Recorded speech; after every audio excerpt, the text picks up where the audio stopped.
But his delight is in the law of the Lord, and in his law doth he meditate day and night. Let me tell you about my great God. Hey guys, Pastor Tim here. Hope you guys are doing great. We are on there we go. I did it again like I said I would. 2 Samuel chapter 2. We finally get to the part where David is crowned king of Judah. Not Israel, Judah. So not the whole nation yet, not like God told him. It wouldn't be another 7.5 years until he becomes the ruler over all of Israel. So at this time, it's just the tribe of Judah. And there's reasons for that. Saul's cousin, Abner, he was the chief of his army. Obviously, he still wants to maintain his position of, not authority. Well, he has authority, but just his position as a high authority in Israel. And he knows the best way to do that is to continue having someone from the line of Saul sit upon the throne of Israel. So he gets Saul's son Ishbosheth, who was not at the battle of the Philistines at Gilboa, who did not die with Jonathan and his father. He takes him and he puts him on the throne, and he is the king and declares him king over the rest of Israel. So David is only crowned and considered the ruler of Judah, and Ishbosheth is considered the ruler of the rest of Israel.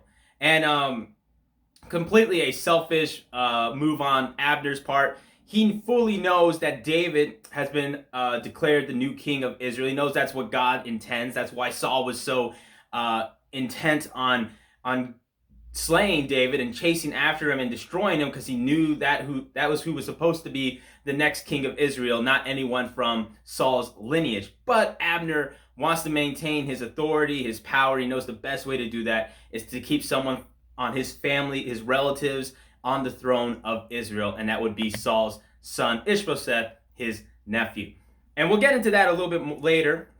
We're going to cover the rest of the context here just for the main point, but the chapter goes on, and it's sort of the beginning or the prelude to a civil war of sorts that happens for the next several years at the beginning of David's reign in Judah until he finally becomes king.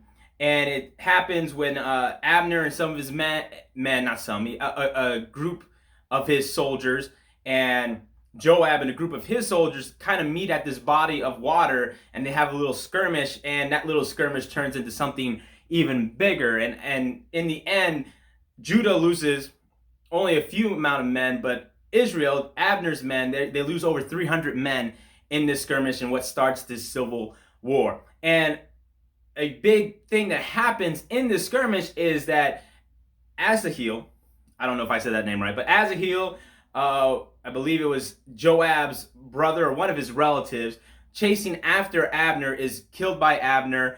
And it just becomes this big thing that we'll see later on in the beginning of 2 Samuel, where now Abner is going to be hunted by Joab, who's the chief of David's men. And it's just a prelude, the beginning of the civil war of sorts. But anyway, back to Abner crowning Ishbosheth to be king of Israel. This is where I get my main point today. You may get your main point for something else, and that's fine. But this kind of reminds me that Abner knew what God's will was, what God's intention was, that David was to be king. But he only crowned Ishbosheth because this would help him maintain his authority and his high position in Israel. And it kind of reminds me of Christians who know better, who know they are to follow God's will in their life, yet they continue to crown other things in their life as king. And we may refer to this in different ways as kings in our lives or idols that we allow to take the place of God in our life.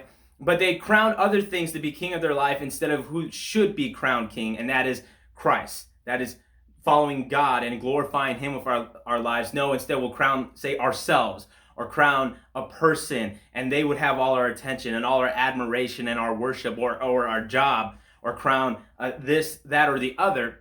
All right, you can replace it with idol speak if that makes it easier for you.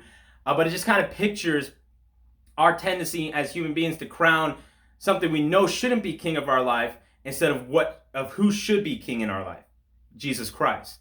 And it's just the same thing here. Abner, not wanting to lose the things he had, the things he found pleasure in, the position he had, decides to crown someone king who is not supposed to be king, other than acknowledging that David is now the ruler and sovereign of Israel.